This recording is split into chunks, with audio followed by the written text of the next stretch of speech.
lehenengo eta behin zen, hiru gudari omenaldi xume bat egitea, bi Arrankudia Gazoiokoak eta bestea Arakaldokoa, kasu honetan.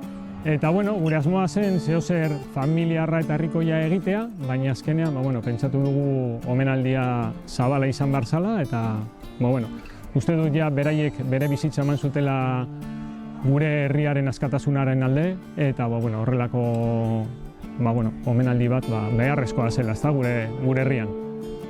Kasualidadez, data honetan da Ramon Azkue fusilatu egin zuten data, Santoñan fusilatu egin zuten, beste 14 pertsonekin batera, Barriako Santoñaren hondartzan, eta horregaitik data, eta kasualidadez, igandea eta eguna be errespetatu digu.